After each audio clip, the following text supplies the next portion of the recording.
और अब अलर्ट हो जाइए क्योंकि आज हम बात करने वाले हैं ऑपरेशन एंटी वायरस की। समाज में ठग के रूप में मौजूद उन वायरसेस का खात्मा जिनसे आम से लेकर खास हर शख्स परेशान है। डिजिटल अरेस्ट, इस शब्द की चर्चा आजकल हर जगह है। यह जरिया है एक कॉल से लाखों करोड़ों की ठगी का। साइबर ठगों की मोटी कमाई का माध्यम है डिजिटल अरेस्ट, जिसमें झूठी कहानी लेकिन आपके असल दस्तावेजों की सटीक जानकारियों के साथ ये साइबर ठग आपको ऐसे जाल में फंसाते हैं जिसका पता चलने तक आपको लाखों करोड़ों का चूना लग चुका होता है। आज इन्हीं धोखेबाजों के चेहरे हम आपके सामने बेनकाब करेंगे। ऐसे अपराधियों की संख्या एक दो नहीं बल्कि बाकायदा गिरोह में सक्रिय होकर ये धोखाधड़ी की वारदातों को अंजाम देते हैं। राजस्थान पुलिस ने इनके खिलाफ ऑपरेशन एंटी वायरस की शुरुआत की है। आज इन अपराधियों पर रेड की लाइव तस्वीरें हम आपको दिखाएंगे। 40 साइबर ठग कैसे चढ़े पुलिस के हत्थे। ऐसे ठगों से बचने के लिए आपको क्या करना होगा, आज एक एक जानकारी आपके सामने होगी। देखिए।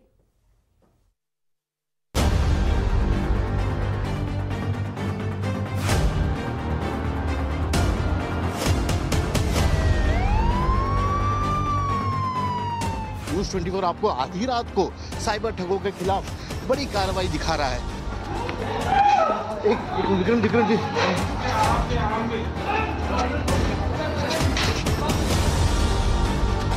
यहाँ से अब दीवार कूद के हमें फिर जाना पड़ेगा। ये छत पे दिखा है जो साइबर ठगी लाइव पे कर रहा था, और अब हम इन्हीं के साथ जाते हैं।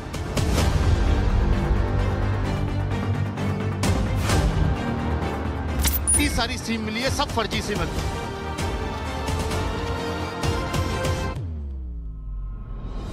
एक कॉल पर लाखों ठगने वाले कैसे दिखते हैं, आज देख लीजिए। डिजिटल अरेस्ट करके ठगने वाले कहां रहते हैं, आज देख लीजिए।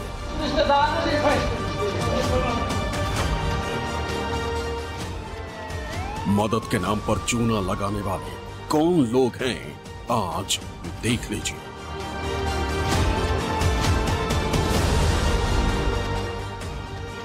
साइबर ठग, आए दिन इनके चर्चे आपने सुने होंगे। कभी डिजिटल अरेस्ट करके, कभी सेक्सटॉर्शन के जरिए, तो कभी पुलिस वाला बनकर ना जाने कितने ही लोगों से इन्होंने लाखों करोड़ों रुपए ठगे। इन चेहरों को जरा गौर से देख लीजिए। ये वही लोग हैं जो कि साइबर ठगी के जरिए, आप लोग हो सकता है आप में से किसी के खाते से काफी लाखों रुपए इन्होंने निकलवाए हों। इन सबको अब रात भर चली कार्रवाई के बाद हिरासत में ले लिया गया। पूछताछ की जाएगी सर, और पता लगाया जाएगा कि इन्होंने किस तरह से ठगी की है, कितने लोगों के साथ ठगी की है, ठगी के रुपयों का क्या किया है। ये साइबर ठग हजारों किलोमीटर दूर बैठकर लोगों को ठगते थे, लेकिन अब राजस्थान पुलिस ने इनके खिलाफ शुरू किया है ऑपरेशन एंटी वायरस। दिखा है जो साइबर ठगी लाइव पे कर रहा था, और अब हम इन्हीं के साथ जाते हैं। ऑपरेशन एंटी वायरस के तहत भरतपुर पुलिस ने राजस्थान हरियाणा बॉर्डर से सटे डीग मेवात के कई गांव में बड़ी कार्रवाई की। मेवात के इस हजारीबाग गांव में न तो सड़क है और न ही यहाँ पर आधी रात को कोई आदमी नजर आ रहा है। ऐसे में जो एंटी वायरस ऑपरेशन के लोग हैं वह यहाँ पर लगातार दबिश देते हुए आगे बढ़ रहे हैं। खेत खलियानों के बीच में से, उबड़ खाबड़ जगह से में, तमाम तरह के खतरों के बीच में भी आधी रात को ये ऑपरेशन चल रहा है। न्यूज़ 24 की टीम भी मेवात के इस हजारीबाग गांव में ऑपरेशन एंटी वायरस के इस अभियान में शामिल है और आपको बता रही है पल पल की किस तरह से यहाँ पर ये पूरा सर्च ऑपरेशन चल रहा है। 4 दिसंबर 2024 रात 1 बजे डीग मेवात, भरतपुर पुलिस ने पूरी तैयारी के साथ साइबर ठगों के खिलाफ बड़ी कार्रवाई को अंजाम दिया। इसके लिए 100 से ज्यादा पुलिस वालों की टीम बनाई गई, जिसे इंस्पेक्टर मनीष शर्मा लीड कर रहे थे।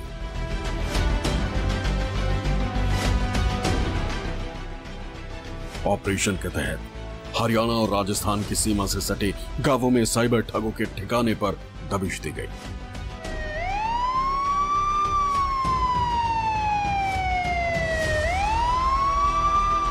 अब आपको दिखाते हैं मेवात के टॉप OLX बाज साइबर ठग के घर पर दबिश की कार्रवाई। ये हजारीबाग का घर है और यहाँ पर सबसे बड़ा साइबर ठग रहता है। इस तरह की सूचना भी पुलिस वालों के पास है और यहाँ पर अब इसके घर पे छापे की ये पूरी कार्रवाई हो रही है। मनीष शर्मा जी अपने इनके साथ हैं और ये पूरी जांच कर रहे हैं। लेकिन यहाँ पर भी ठीक कुछ वैसा ही हुआ है कि पहले ही इन्हें खबर मिल गई थी और घर में देखिए इतने बड़े घर में आपको कोई नहीं मिलेगा। तो इसी तरह से ये लोग बच निकलने में भी कई बार कामयाब हो जाते हैं। सबसे बड़े साइबर ठग के घर पर ये एक तरह से दबिश थी और यहाँ से भी यह साइबर ठग फरार होने में कामयाब रहा, क्योंकि इनका नेटवर्क ही आपस में इस कदर होता है कि कई बार पुलिस को खाली हाथ भी रहना पड़ता है। टॉप का साइबर ठग बताया, साइबर ठग टॉप का बताया था, हमने भी आसूचना ली थी, तो ये साइबर ठगी का कार्य करता है। लेकिन अभी लोकेशन पता लग गई है, पुलिस की मूवमेंट पता लग गया, तो ये लोग घर से फरार हो गए हैं। लेकिन इतने बड़े घर में कोई भी नहीं है, आलीशान बना हुआ घर ये पूरा बना भी रहा है। भाग गए सब भाग गए। तो ये इस तरह से साइबर ठगी का ये पूरा धंधा करने वाले कभी कभी चकमा देने में भी कामयाब होते हैं। एक जिले के हजारीबाग में सबसे बड़े साइबर ठग का घर था। यहाँ दबिश दी गई तो ठग फरार हो गया, लेकिन पुलिस की कार्रवाई जारी रही। देखिए कितनी मुश्किल हो जाती है इन साइबर ठगों के ठिकाने तक पहुंचना। यहाँ से अब दीवार कूद कर हमें फिर जाना पड़ेगा और इस दीवार के बाद इस घर में ये साइबर ठग आपको घर दिखेगा। यहाँ पर पुलिस की दबिश की पूरी कार्रवाई हुई है और एक साइबर ठग को यहाँ गिरफ्तार किया गया है। ये देखिए ये दो लोग, एक साइबर ठग को ये गिरफ्तार किया गया। साइबर ठगों पर कार्रवाई करते हुए बिलगी गांव में रेड की गई, जहां से एक शातिर साइबर ठग को अर्धनग्न हालत में पुलिस ने पकड़ा। साइबर ठग है जिसे पकड़ लिया गया है यहाँ पर, और क्योंकि इसने जो टेक्निकल जानकारी मिली थी इसी शख्स के घर से मिली थी, इसी शख्स के बारे में जानकारी मिली थी कि इसी ने ये सब किया और यहाँ से अब इसे पकड़ कर ले जाया जा रहा है। जिस हालत में ये था उसी हालत में इसे ले जाया जा रहा है। तो इस तरह से अब ये पूरी कार्रवाई यहाँ पर जारी है और यहाँ पर और भी टीम आ रही है। अब अंदर बाकायदा अब चीज़ों की जांच की जा रही है कि क्या कुछ और लोग भी घर पे थे या नहीं। दबिश के दौरान पुलिस वालों ने साइबर ठगों के घर के चप्पे चप्पे को खंगाला।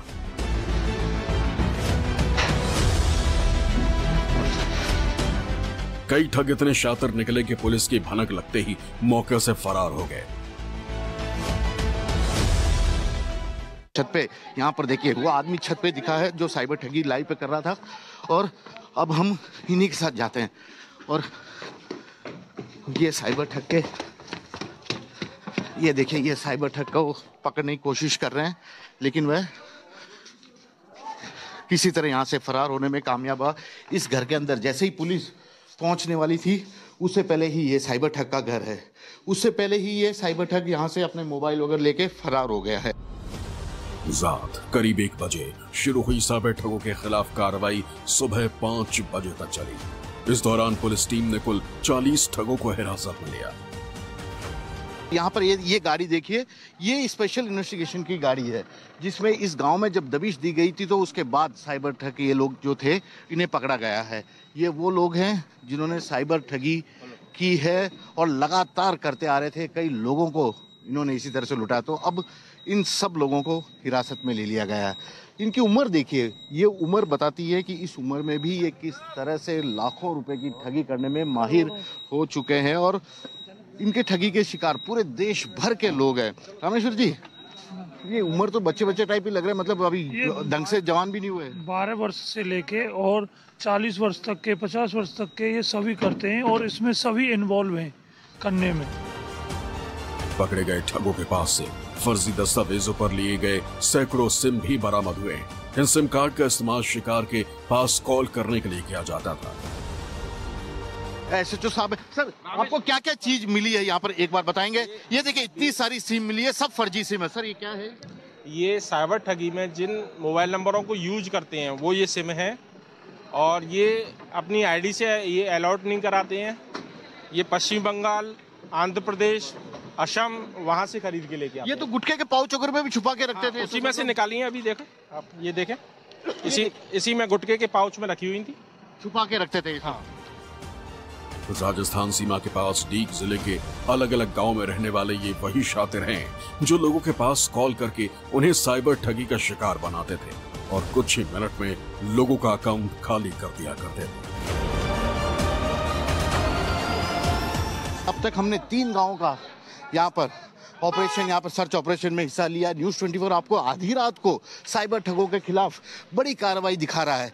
आधी रात को साइबर ठगों के खिलाफ ऑपरेशन एंटीवायरस के तहत कार्रवाई न्यूज़ 24 पर आप देख रहे हैं और आप देखिएगा किस तरह से इन साइबर ठगों की कमर तोड़ी जाती है। भरतपुर पुलिस ने आधी रात साइबर ठगों के खिलाफ चलाए गए इस ऑपरेशन को एंटीवायरस नाम दिया और इस नाम के पीछे की कहानी भी दिलचस्प है। एंटीवायरस क्यों? बेसिकली साइबर क्राइम से जुड़ा हुआ पूरा ये अपराध है और इसमें मैं मानता हूँ कि जो हमारा साइबर वर्ल्ड है जिसके ऊपर अब हर व्यक्ति जुड़ गया है, भारत ही नहीं पूरी दुनिया का हर व्यक्ति हमारे साइबर वर्ल्ड में जुड़ा हुआ है और जो साइबर सिस्टम है उसको जो नुकसान पहुंचाने वाला वायरस जो हम जानते हैं ट्रोजन हॉर्सेस होते हैं, वायरस होते हैं, तो उसमें से एक बहुत बड़ा वायरस जो है ये साइबर क्राइम है, जो कि कहीं ना कहीं इस पूरे सिस्टम के ऊपर जो साइबर का सिस्टम है उसके ऊपर विश्वास लोगों का उठाता है। बैंकिंग का सिस्टम इसके ऊपर है, रेलवे का सिस्टम, परीक्षाओं का सिस्टम, सब कुछ अब साइबर के ऊपर आ गया, ऑनलाइन आ गया है। तो वो एक तरीके का वायरस है जो कि हमारे साइबर डेवलपमेंट जो है, जो प्रोग्रेस है, उसमें एक घातक एलिमेंट है। उसको दूर करने के लिए हमने एक एंटीवायरस दिया है जिससे कि इस वायरस को हम खत्म कर सकें, इसीलिए इसका नाम एंटीवायरस है। ऐसा पहली बार हुआ है जब भरतपुर पुलिस ने आधी रात इतना बड़ा ऑपरेशन चलाया और 40 साइबर ठगों पर शिकंजा कसा। लेकिन पुलिस का ऑपरेशन एंटीवायरस अभी खत्म नहीं हुआ है। पुलिस का टारगेट राजस्थान में सक्रिय हर एक साइबर ठग को सलाखों के पीछे भेजना है। कैमरा पर्सन विक्रम सिंह भाटी के साथ K J Shrivastava, Bharatpur, news 24। Rajasthan police ने ऑपरेशन एंटीवायरस से 1 मार्च से शुरू किया था। इसके तहत अब तक बड़ी संख्या में साइबर ठग गिरफ्तार किए गए हैं। ठग तो गिरफ्तार हुए ही, साथ ही बड़ी तादाद में रिकवरी हुई है। अब तक की बरामदगी किन किन चीजों की, वो पूरी लिस्ट है हमारे पास न्यूज़ 24 के पास, आपके सामने हम दिखाते हैं। क्योंकि रेड जब डाली गई इनके पास से, देखिए 400 साइबर ठग गिरफ्तार हुए हैं। पहले तो ये बता दें आपको, फिर 40 लाख रुपए की नकदी इनके पास से बरामद हुई है। इसके अलावा 915 मोबाइल फोन, कुल मिलाकर के 915 मोबाइल फोन, 1114 सिम कार्ड्स, जिसमें हो सकता है कि कोई आपका भी कार्ड हो। 1000 से ज्यादा सिम कार्ड्स मिले हैं। 1 दर्जन स्वाइप मशीनें तक इनके पास से बरामद की गई हैं। 283 एटीएम कार्ड, 60 गाड़ियां और बैंक की 100 पासबुक। इसके अलावा ये लिस्ट यही खत्म नहीं होती, देखिए 123 चेकबुक, 10 लैपटॉप हैं, 6 कंप्यूटर, 1 कैश काउंटिंग मशीन। इतना ज्यादा धोखाधड़ी, इतना ज्यादा कैश ये इकट्ठा कर लेते थे इस ठगी के जरिए कि कैश काउंटिंग मशीन रखनी पड़ी। दर्जनों अवैध हथियार भी इनके पास से बरामद किए गए। बीते 9 महीने में साइबर ठगों से हुई रिकवरी से अंदाजा लगाना मुश्किल नहीं कि ये ठगी का माया जाल, ये काला कारोबार कितने बड़े स्तर पर चल रहा था। लेकिन आपको आरोपियों की लाइफस्टाइल देखकर बिल्कुल नहीं लगेगा कि ये लोग लाखों करोड़ों की ठगी कर भी सकते हैं। क्यों? अगली रिपोर्ट में हम आपको दिखाते हैं।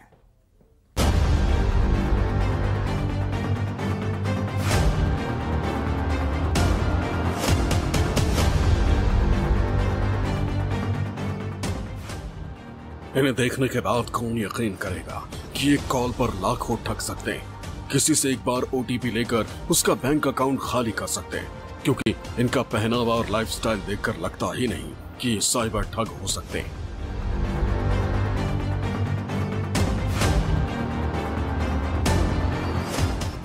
इनकी भोली सूरत पर अगर आप आ गए तो धोखा खा जाएंगे, क्योंकि भरतपुर पुलिस का दावा है कि ये शातिर ही बकायदा गैंग बनाकर वारदात को अंजाम देते हैं। हर किसी का अलग अलग काम होता है ताकि सभी एक साथ पकड़े न जाएं। आपकी भाषा में अगर कहूँ, जो ये वायरस हैं यानी जो साइबर ठग हैं, इंटरकनेक्टेड होंगे, यानी कि खाली कोई फोन करने वाला अलग होगा, पैसा, ये इनको क्या कोई ट्रेनिंग वानिंग का कोई मॉड्यूल है या ये अपने आप ही किस तरह से इंटरकनेक्शन, किस तरह से इनका पूरा प्रोसेस? ट्रेनिंग इनका लोकलाइज सा ही है, कोई ऐसा उसका कोई बहुत बड़ा इंस्टीट्यूट तो चलता नहीं है। पीयर टू पीयर लर्निंग है, एक दूसरे से सीखते रहते हैं। एक ने 4-5 लड़कों को सिखा दिया और उनसे साइबर क्राइम कराना शुरू कर दिया। उनको परसेंटेज में पैसे देते हैं, ज़्यादातर पैसे खुद लेते हैं। पूरा एक अच्छा खासा गैंग होता है जिसमें कि सिम लाने वाली गैंग अलग है, मोबाइल लाने वाली गैंग अलग है, जो फर्जी बैंक खाते हैं उनको लाने वाली गैंग अलग है। टटलू काटने वाले या साइबर क्राइम करने वाले अलग लोग हैं, पैसे निकालने वाले अलग लोग हैं। तो काफ़ी इनमें वर्क डिवीज़न है, ऑर्गेनाइज्ड क्राइम है। और जो अभी वर्तमान नए कानून बने उसमें चूंकि ऑर्गेनाइज्ड क्राइम का सेक्शन भी आ गया, तो हम उसका भी उपयोग इनके खिलाफ कर रहे हैं। ऑपरेशन एंटीवायरस के तहत जिन 40 साइबर ठगों को पकड़ा गया है, उनके पास से बरामद सामान इस बात का सबूत है कि कैसे ये लोग फर्जी पते पर सिम कार्ड लेकर और फर्जी भाड़ा करके बैंक अकाउंट खुलवाकर साइबर ठगी को अंजाम दिया करते थे। ये तमाम लोग हैं साइबर ठग, जिन्हें की दबिश के बाद आज हिरासत में लिया गया और ये उनके पास से जब्त मोबाइल फोन है। इनमें से ज्यादातर मोबाइल फोन से इन लोगों ने साइबर ठगी की है और इसी के जरिए ये अपना आसान शिकार भी बनाते रहे। इस पूरी कार्रवाई के बारे में जानते हैं कि ये एटीएम है, पासबुक है, ये उनका मोबाइल है। सर, ये साइबर ठग इतने सारे, ये मोबाइल, कोई मानने को तैयार है कि इन्होंने कुछ किया है? अभी एक्सेप्ट नहीं करेंगे, लेकिन हम एक एक मोबाइल को वेरीफाई करेंगे, चेक करेंगे, उसमें कंटेंट्स होंगे साइबर ठगी के, उसके बाद फिर इनसे इंट्रोगेट किया जाएगा। आज कितने लोगों को गिरफ्तार किया है अभी तक? अभी 39 लोगों को दस्तयाब किया, डिटेन किया है और मोबाइलों के आधार पर फिर अग्रिम कार्रवाई की जाएगी। साइबर ठगी पर आंकड़ा चौंकाने वाला है। देश में हर दिन 800 लोग साइबर ठगों का शिकार बनते हैं। साल 2024 में ही अब तक साइबर ठग 1457 करोड़ रुपए की ठगी कर चुके हैं। दिल्ली वालों से बीते 6 महीने में साइबर ठगों ने 452 करोड़ रुपए ठगे। साइबर ठगों के मामले में किसी समय जामताड़ा पहले नंबर पर था। बीते कुछ समय से राजस्थान इसमें अव्वल आया, लेकिन अब राजस्थान पुलिस राज्य में सक्रिय साइबर ठगों पर लगाम कस रही है। कैमरा पर्सन विक्रम सिंह भाटी के साथ केजे श्रीवास्तव, भरतपुर न्यूज़ 24। तो ये तो समस्या की बात हो गई, लेकिन इसका समाधान क्या है? साइबर ठगों के खिलाफ पुलिस कार्रवाई कर रही है, लेकिन साइबर फ्रॉड को पूरी तरह से रोकने के लिए आपको भी सबसे पहले सावधान रहना होगा।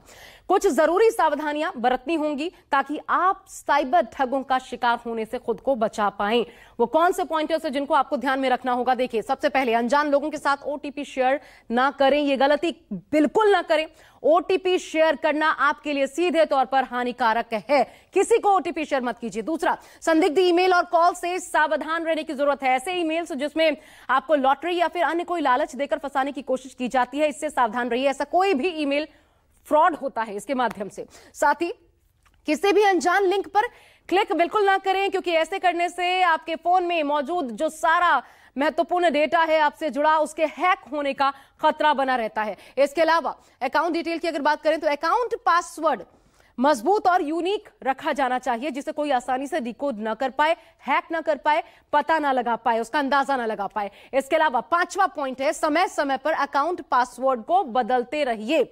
अगर एक बार हैक हुआ, आपको बदलाव जरूरी है। समय समय पर ऐसा बदलाव करते रहना, यानी खुद को और ज्यादा सुरक्षित और ज्यादा पुख्ता बनाए रखना, ये इस प्रकार से काम करेगा। 6वां पॉइंट जो आपके काम आएगा वो है बैंकिंग जानकारी पब्लिक नेटवर्क पर बिल्कुल मत डालिए। हालांकि सोशल मीडिया का जमाना है, सोशल साइट्स के कमाई के चक्कर में कई बार अनभिज्ञता भारी पड़ सकती है, तो इसका ख्याल भी आपको रखना होगा। इसके अलावा जो महत्वपूर्ण है आपके लिए जानना, साइबर ठगी होने पर बैंक को तुरंत ही सूचित करें। ये सबसे पहला कदम आपका होना चाहिए अगर किसी भी प्रकार की ठगी का आप शिकार होते हैं तो। और एक और महत्वपूर्ण जानकारी, ठगी होने पर साइबर फ्रॉड पोर्टल पर शिकायत तुरंत दर्ज करवाइए। इसमें बिल्कुल देरी ना करिए, क्योंकि आपकी जानकारियां, डिटेल्स का गलत इस्तेमाल आपको किसी दूसरी मुसीबत में भी फंसा सकता है। इसलिए जितना सचेत रहेंगे, सुरक्षित रहेंगे।